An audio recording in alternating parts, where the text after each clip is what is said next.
말씀 사도행전 9장 1절에서 5절인데요, 우리 함께 1절부터 한 목소리로 읽겠습니다. 사울이 주의 제자들에 대하여 여전히 위협과 살기가 등등하여 대제사장에게 가서 다메섹 여러 회당에 가져갈 공문을 청하니, 이는 만일 그 도를 따르는 사람을 만나면 남녀를 막론하고 결박하여 예루살렘으로 잡아오려 함이라. 사울이 길을 가다가 다메섹에 가까이 이르더니 호련히 하늘로부터 빛이 그를 둘러 비추는지라. 땅에 엎드러져 들음에 소리가 있어 이르시되, 사울아 사울아, 내가 어찌하여 나를 박해하느냐 하시거늘, 대답하되 주여 누구시니까? 이르시되 나는 내가 박해하는 예수라. 아멘. 우리 함께 서로에게 이렇게 한번 인사했으면 좋겠습니다. 해피 마더스 데이. 오늘은 미국에서는 우리 마더스 데이로 우리가 기념을 합니다. 유대인의 오랜 격언 가운데 이런 말이 있습니다. 하나님은 모든 곳에 계실 수 없어서 어머니들을 만드셨다. 정말 어머니의 사랑과 기도와 헌신이 없었더라면 어찌 우리가 이 자리에 있을 수 있겠습니까? 세상에서 가장 위대한 것이 어머니의 사랑입니다. 그리고 사람들이 이렇게 설문조사를 했는데 세상에서 가장 아름다운 단어가 어머니라는 단어라고 합니다. 어머님의 사랑과 희생으로 우리 모두가 여기에 있는데요, 이 땅에 어머니의 이름으로 살아가는 우리 모든 분들을 위해서 한번 박수로 축복했으면 좋겠습니다.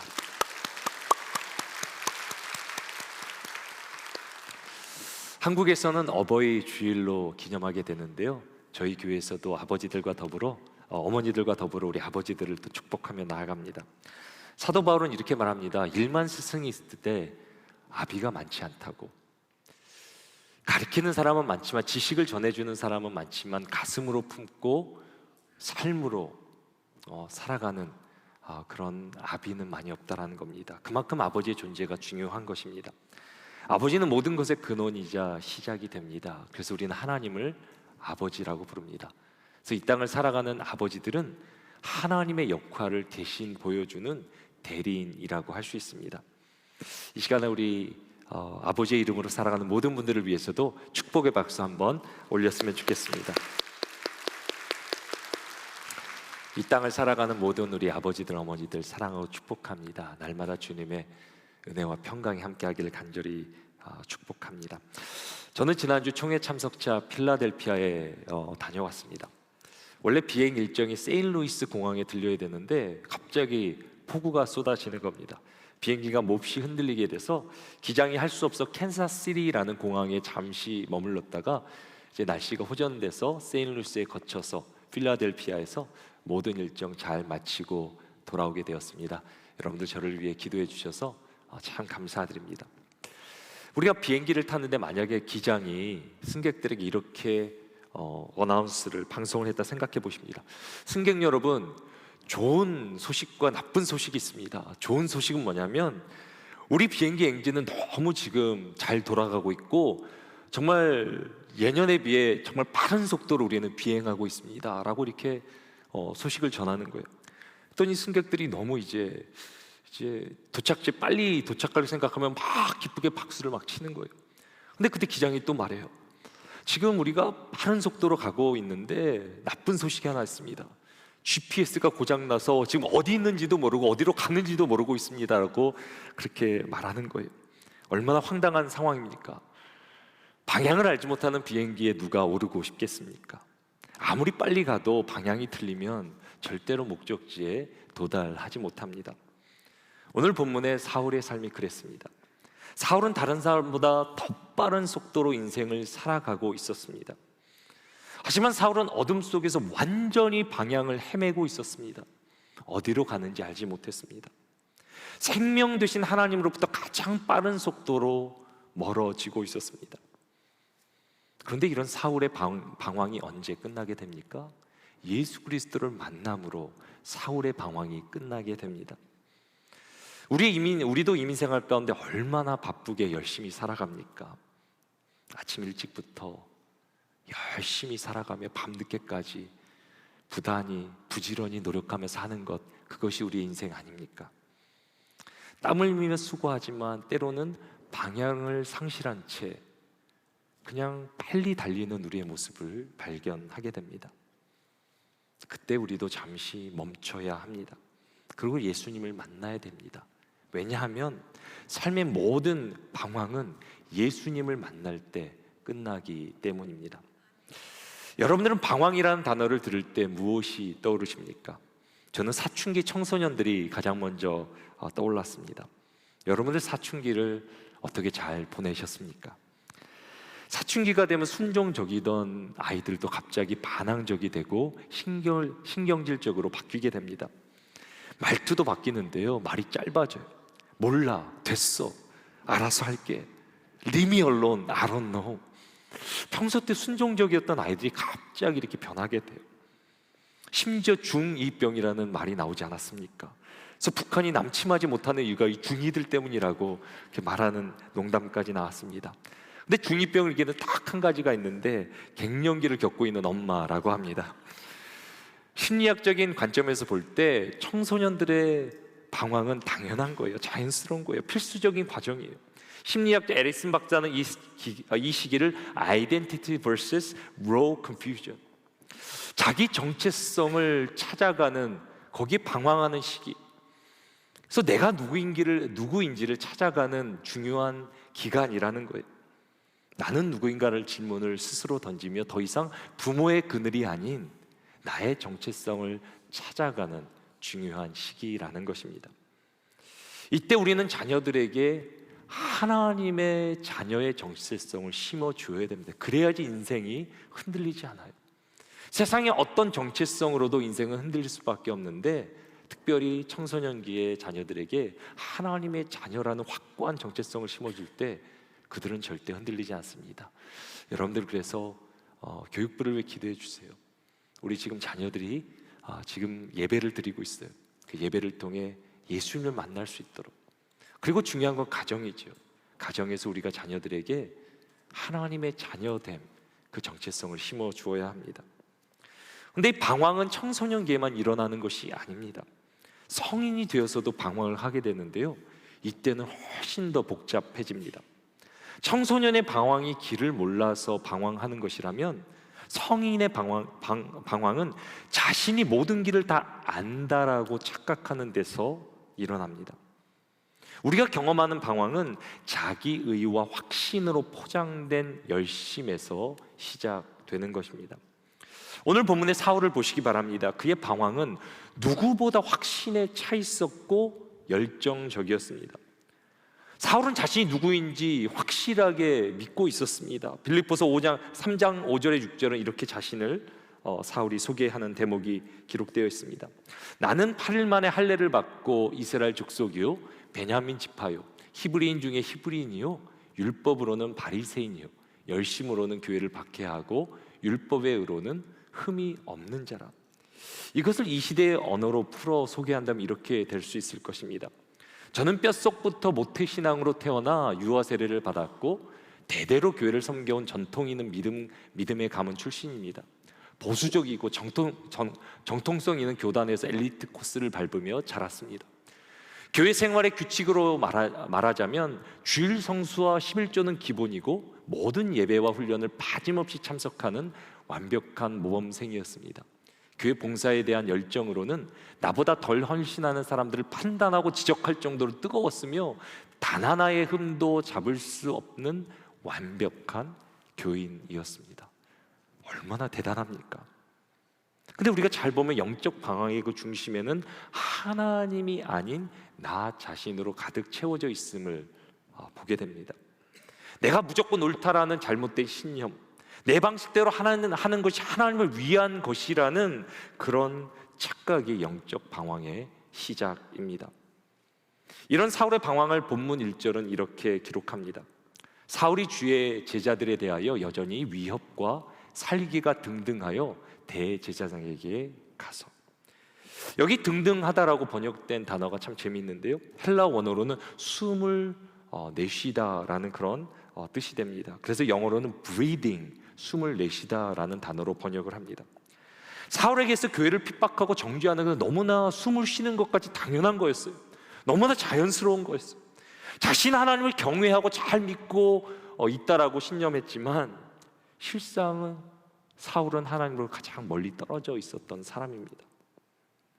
그래서 사울은 하나님 없는 그 자리를 무엇으로 채우려고 그럽니까? 신앙생활하는 종교적인 열심으로 그 빈자리를 계속 채우려고 더 바쁘게 신앙생활을 한 것입니다. 사울만큼 열심히 신앙생활을 한 사람도 없을 것입니다. 사울만큼 하나님을 더 사랑하고 싶었던 사람도 없었을 것입니다. 하지만 사울의 신앙은 마치 GPS가 망가져 방향을 상실한 비행기와도 같았습니다. 그 누구보다 더 빠른 속도로 신앙생활을 했지만 그만큼 더 빠른 속도로 하나님으로부터 멀어지게 되었습니다. 그 원인은 영적으로 눈이 멀어 있기 때문입니다. 방황의 근본적인 원인은 spiritual blindness, 영적 시력의 부재라고 할 수 있습니다. 사울은 훗날 자신을 돌아보며 이렇게 고백합니다. 고린도후서 4장 4절입니다.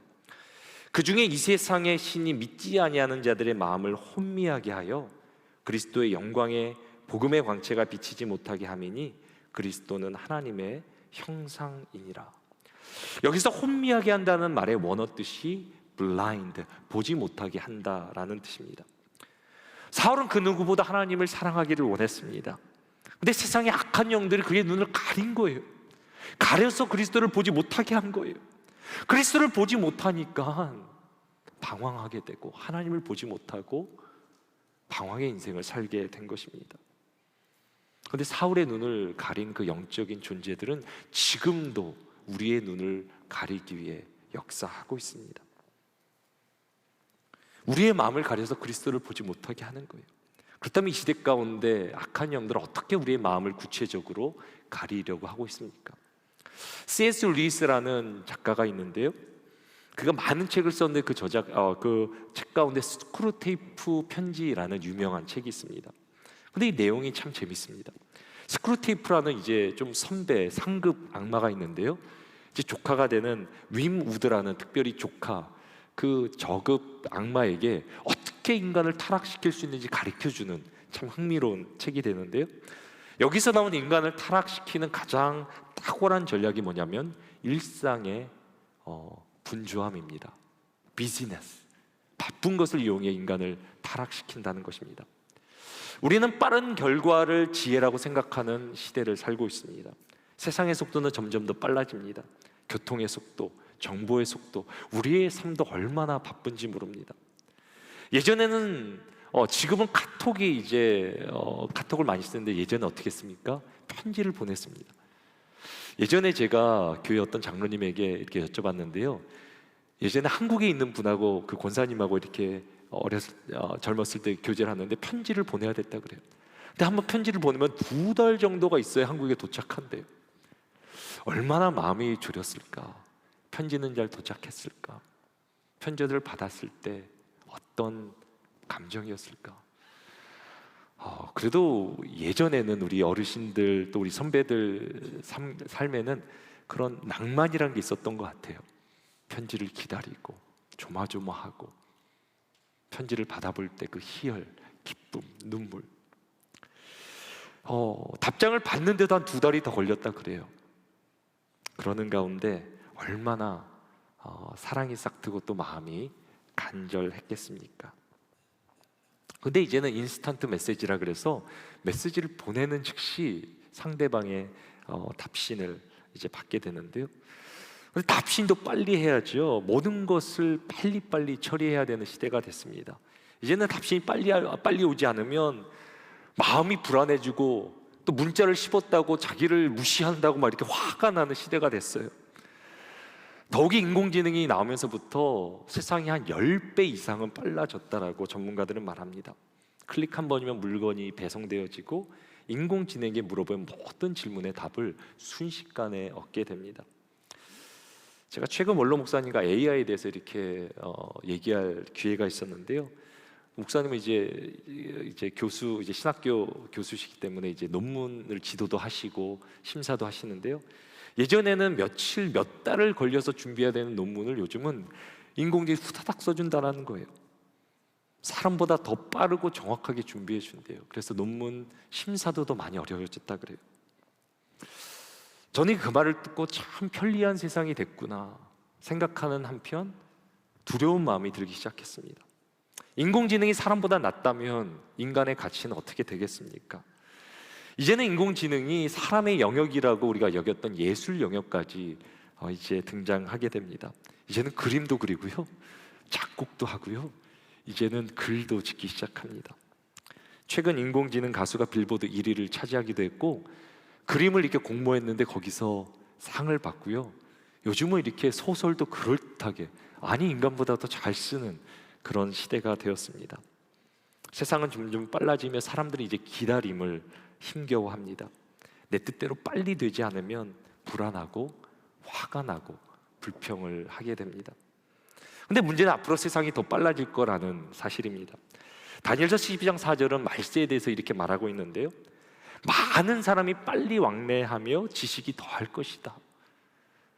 주님이 가까이 오심이 주님의 재림이 가까이 올수록 왕래, 교통이 더 빨라지게 될 것이고 지식이 더하게 될 것이 성경은 이미 말해주고 있어요. 그리고 세상은 분주함으로 인해 하나님의 말씀을, 그리스도를 보지 못하게 될 것입니다. 예수님 말씀의 날이, 말세의 날이 노아의 때와 같을 것이다 라고 경고하시는데요, 노아가 누구입니까? 하나님으로부터 심판의 말씀을 받고 그 심판의 말씀을 전하며 120년 동안 방주를 지었던 사람 아닙니까? 근데 사람들의 반응은 어떻습니까? 누가복음 17장 27절입니다. 노아가 방주에 들어가던 날까지 사람들이 먹고 마시고 장가들고 시집가더니 홍수가 나서 그들을 다 멸망시켰으며. 아니, 먹고 마시고 가정을 이루는 게 뭐가 나쁜 일이겠습니까? 우리의 일상은 참 중요합니다. 근데 문제가 무엇입니까? 바쁜 일상에 빠져서 하나님의 마음을, 하나님의 말씀을 깨닫지 못하는 것입니다. 더 이상 그리스도를 보지 못하는 것입니다. 더 이상 예수 그리스도 중심이 아닌 내가 삶 가운데 꽉 차 있어서 내 중심적인 이기적인 삶을 살아가는 것입니다. 하나님의 심판이 임박한 줄도 모르고 멸망을 당하게 되는 것, 그것이 말세의 때라라고 성경은 우리에게 경고합니다. 세탁기의 배신이라는 재미있는 책이 있습니다. 왜 가전제품은 여성들을 가사 노동에서 해방시키지 못했냐를 이제 드러내는 그런 분석하는 책이 되는데요, 예전에 기억하십니까?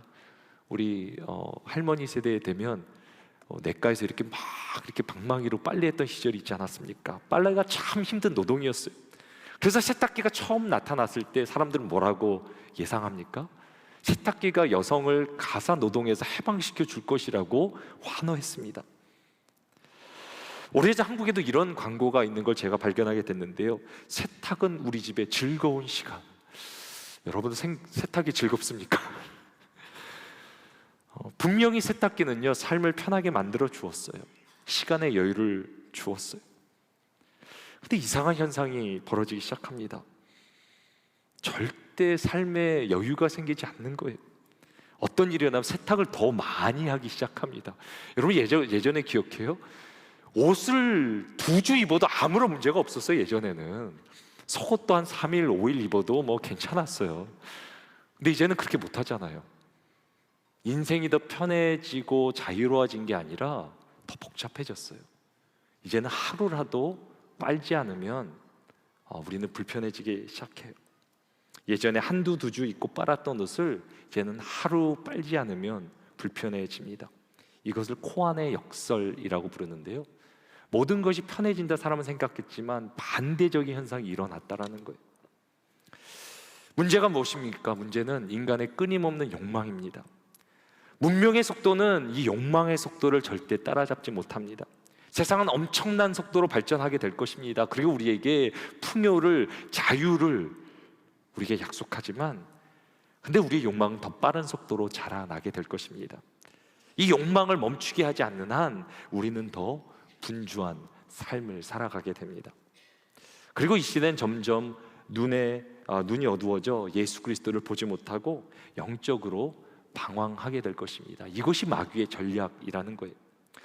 시간 우리의 영적 상태를 한번 점검해 보기 위해 영적 시력 테스트를 한번 해보려고 합니다. 여러분들 마음속으로 예, 아니요라고 한번 답해 주시면 좋겠습니다. 1번입니다. 여러분들 하루 중에 단 10분이라도 우리 스마트폰이나 일거리 없이 오직 하나님 앞에 고요히 머무르며 내 영혼을 비추는 시간이 있습니까? 우리가 24시간이라는 시간이 주어졌는데요, 여러분들 10분이라도, 단 10분이라도 여러분들 하나님 앞에서 정직하게 제 자신을 돌아보며 나아갈 수 있는 삶의 마음의 여유가 있으십니까? 두 번째 질문입니다. 하나님의 말씀을 읽고 묵상하는 시간보다 세상의 뉴스, 주식 혹은 쇼폼 영상을 보며 소비하는 시간이 압도적으로 많습니까? 우리가 신앙이 중요하다, 하나님이 나의 가장 큰 가치다라고 말하면서 나의 시간 안배는 어떻습니까? 내가 하나님에게 집중하는 시간, 세상에 집중하는 시간 비교할 때 어떤 것이 압도적으로 많습니까? 세 번째입니다. 내 계획이 틀어지거나 질병, 실패 등 예상치 못한 브레이크가 걸렸을 때 멈춰 주님의 뜻을 묻기보다 내 힘으로 통제하려고 짜증내며 발버둥 칩니까? 살다 보면 원치 않는 일이 일어나지요. 그럴 때 하나님 앞에 나아가 하나님의 뜻을 구합니까? 아니면 내가 그 상황을 견딜 수 없어 통제해 보려고 몸부림치는 나의 모습이 있습니까? 네 번째입니다. 나와 다른 의견을 가진 사람이나 나보다 뒤처진 사람을 볼 때 궁일이 여기기보다 내 기준으로 빠르고 날카롭게 정죄합니까? 이것이 사울의 모습이었죠. 내 기준에 맞지 않으니까 정죄하고 판단하고 나중엔 죽이기까지 하는 것, 그것이 사울의 모습이었습니다. 이제 마지막 질문은 지금 예배를 드리고 있는 우리에게 좀 더 적용이 되는 부분이 되는데요, 주일에 예배를 드리고 쉬는 순간에도 온통 내일 해야 할 일이나 세상의 염려에 마음이 뺏겨서 예수님을 만나는 기쁨과 참된 안식을 누리지 못하고 있습니까? 예배 자체가 하나님께 내 삶의 전부를 드려서 하나님께 나아가는 시간인데 지금 이 순간에도 세상의 생각과 세상의 걱정과 근심에 빠져서 하나님께 내 삶을 온전히 드리지 못한 우리의 모습은 있지 않습니까? 이 다섯 가지 질문을 어떻게 여러분들 답하셨습니까? 이미 우리가 분주해진 것은 아닙니까? 세상이 타락해진다 말하는데요, 이미 우리도 그 타락 가운데 속해 있는 것은 아닙니까? 분주하면 삶의 방향을 잃어버리게 되고요, 결국 방황할 수밖에 없습니다. 저도 설교를 준비하면서 제 삶이 너무 바쁜 거예요. 분주한 거예요. 나도 제대로 사는 게 맞나? 주님의 뜻을 이루는 게 아닌가? 내가 그저 내 열심에 바쁘게 분주하게 살아가는 건 아닌가? 제 자신을 돌아보게 되었습니다. 열심히 사는 것 참 좋은 것입니다. 귀한 것입니다. 열심히 살아야죠. 하지만 삶의 방향을 잃어버리면 모든 것을 잃어버리는 것이고, 그 안에 그리스도를 놓치면 모든 것을 놓치는 것입니다. 그래서 때로 우리에게 스탑, 멈춤이라는 것이 필요합니다. 근데 때로는 멈추고 싶은데도요, 멈추는 게 참 쉽지 않습니다. 사울의 경우 멈춰야 되는데요, 멈춰야 사는데 멈추지 못합니다. 아니, 멈춰야 된다는 사실조차 깨닫지 못하고 있습니다. 이때 사울의 방황을 멈추게 한 것은 사울의 결단이 아니었습니다. 주님의 강권적인 은혜가 사울을 멈추게 합니다. 그래서 우리의 방황을 멈추게 하는 것은 나의 결단이 아닌 그리스도의 빛이 됩니다. 사울은 교회를 핍박하기 위해 지금 다메섹 도상을 열심히 이렇게 걸어가고 있습니다. 근데 그 길을 걸어가는 가운데 하늘의 빛을 경험하게 됩니다. 사울에게 임한 이 빛이 무엇입니까? 나중에 이 빛을 돌아보며 사울은 이렇게 고백합니다. 고린도서 4장 6절입니다. 어두운 데에 빛이 빛이라 말씀하셨던 그 하나님께서 예수 그리스도의 얼굴에 있는 하나님의 영광을 아는 빛을 우리 마음에 비추셨느니라. 사울은 이 빛을 태초의 빛과 비교합니다. 하나님께서 태초에 빛이 있으라 말씀하셨는데 그 빛이 자기에게 임했다라는 거예요. 어둠에서 빛을 창조하셨던 그 빛, 사울이 경험한 빛은 그래서 창조의 빛이었습니다. 죽었던 영혼, 아무런 소망이 없었던 심판 가운데 달려갔던 나를 살린, 나를 창조하신, 재창조하신 하나님의 빛. 사울은 창조의 빛을 통해 새로운 피조물, 하나님의 자녀로 거듭나는 은혜를 경험하게 됩니다. 그렇다면 이 사울의 영을 살렸던, 죽었던 사울의 영을 살린 이 빛은 도대체 무엇입니까? 예수 그리스도였다라고 사울은 고백합니다. 제가 다시 한번 4장 6절 말씀 읽어드립니다. 어두운 데 빛이 빛이라 말씀하셨던 그 하나님께서 예수 그리스도의 얼굴에 있는 하나님의 영광을 아는 빛을 우리 마음에 비추셨느니라. 여기 중요한 이렇게 프레이즈가 단락이 나오는데요, 예수 그리스도의 얼굴에 있는 하나님의 영광을 아는 빛, 이것이 사도 바울이 사울이 경험했던 빛입니다. 예수 그리스도의 얼굴은 인격적인 만남을 의미합니다. 사울은 예수 그리스도를 인격적으로 만나게 되고 죄인 중에 괴수를 구원하시는 그 은혜, 그것을 하나님의 영광이라고 표현한 거예요. 내가 죽어야 되는데, 심판받아야 되는데 하나님의 그 빛이 임했는데 그것이 나를 살리게 되었다. 그것이 하나님의 영광이다 라고 말하고 있는 것입니다. 예수 그리스도의 빛이 사울을 죄와 사망의 법에서 해방시키게 됩니다.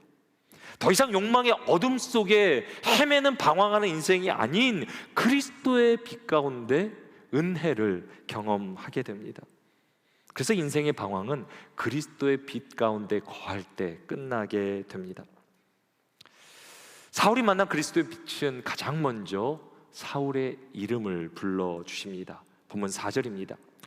땅에 엎드러져 들음에 소리가 있어 이르시되 사울아 사울아 내가 어찌하여 나를 박해하느냐.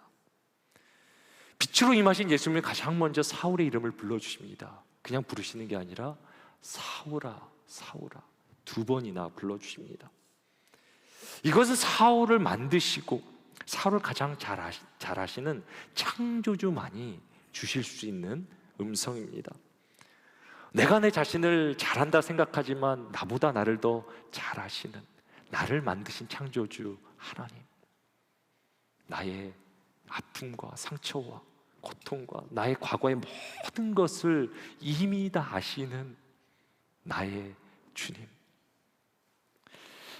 예수님은 사울이 지금 왜 다메섹을 가고 있는지, 그가 어떤 잘못된 확신에 눈이 멀어져 있는지, 그가 얼마나 인생 가운데 헤매고 방황하고 고통스러워하는지, 사울은 자신이 고통스러운 것도 모르는데 주님께서는 사울에게 네가 하는 일이 고생이다라고 말씀하세요. 그 영혼의 깊은 곳을 보시며 주님은 내가 너를 안다, 사울아 사울아 불러주시는 거예요. 사울의 이름을 불러주셨다는 것은 정체성의 회복을 의미합니다. 그래서 인생의 방황은 내가 누구인지를 깨달을 때 끝이 나게 됩니다. 사울은 지금까지 무언가를 해야 하나님을 기뻐하시게 할 것이라 그렇게 착각했습니다. 그래서 무언가를 계속 바쁘게 하려고 하는 거예요. 이 모든 것이 하나님을 기쁘게 하려 했던 사울의 그런 몸부림이었죠. 하지만 우리의 doing보다 하나님 뭐에 더 관심이 있으세요? 우리의 being, 내가 누구인가? 하나님 우리를 누구라고 부르세요? 하나님의 거룩한 형상으로 만드신 하나님의 자녀라고. 내가 너를 사랑한다. 있는 모습 그대로 내가 너를 사랑한다 말씀하지 않으세요? 우리가 무언가를 해야 하나님이 우리를 더 사랑하시고 덜 사랑해 주시는 게 아니에요. 그냥 우리의 있는 모습 그대로 하나님의 형상이 있기에 너는 내 아들이라 딸이라 우리의 이름을 불러주시며 우리에게 그 사랑을 말씀하시는 거예요. 사울은 자꾸 하나님 앞에서 자신을 증명해 보이려고 하는데 주님은 사울아 사울아 그 이름을 불러주시며 멈추라고 말씀하십니다. 잠시 멈춰서 나를 바라보라. 세상을 바라봤던 시선을 하늘의 빛으로 멀게 하시고 이제는 주님께만 주목하는 믿음의 눈을 열어주십니다. 이것이 예배지요. 우리가 드리는 예배가 그 하늘의 그 빛을 경험하는 시간이죠. 세상에서 수많은 것에 관심을 가지고 바라봤던 나의 눈이, 시각이 하나님의 영광으로 다 멀어지고 이제는 오직 예수 그리스도만 바라보며 사울아 사울아 우리의 이름을 불러주시는 예수님 앞에 서는 것, 그것이 우리의 예배가 돼야죠. 지금 이 시간 가운데 하나님의 이미 영광의 빛이 우리를 비춰주신 줄 믿습니다. 하나님의 그 영광의 빛 가운데 세상과 나는 간과도 오직 구속해 주신 주님만 바라보며 사울아 사울아 나의 이름을 불러주시는 예수님의 음성을 듣게 되기를 주님의 이름으로 축원합니다. 그리고 예배는 예수님의 놀라운 은혜를 경험하는 현장이 되어야 됩니다. 사울의 이름을 불러주신 주님은 또 이렇게 말씀하십니다. 본문 5절 말씀 우리 같이 함께 읽겠습니다. 대답하여 주여 누구시니까 이르시되 나는 내가 박해하는 예수라. 사울이 누구입니까? 교회를 핍박하던 자, 예수를 박해하던 자 아닙니까? 당장 심판받아도 마땅한 죄인 중에 괴수 아닙니까? 그럼에도 주님은 사울을 끝까지 참으시고 포기하지 않으시고 은혜를 베풀어 주십니다. 빛으로 임하여 주셔서 하나님의 영광, 나 같은 죄인 살리신 그 은혜를 알게 하시며 그 죄인을 위해 주님이 오신 거잖아요. 독생자를 아낌없이 주신 그 하나님의 사랑을 바울로 알게 하십니다. 그리고 이제는 사울을 부르셔서 은혜의 빛을 깨닫는 것일 뿐만이 아니라 그 은혜의 빛을 이방인들에게 전하는 놀라운 사도의 부르심까지 허락하십니다. 지금 이 시간에도 주님은 우리의 이름을 불러주십니다. 사울아 사울아. 여러분들의 이름을 불러주시며 여러분들에게 내가 너를 사랑한다, 내가 너를 붙들어 주노라. 우리의 과거가 어때였는지는 상관없습니다. 죄인 중에 괴수였던 사울을 부르셨던 주님께서 지금 우리를 부르시며 그 음성에 응답하는 자, 주님의 은혜를 붙드는 자, 하나님께서 우리와 함께 하시며 우리를 붙들어 주시겠노라, 인도해 주시겠노라 말씀하십니다. 주님은 끝까지 우리를 포기하지 않으십니다.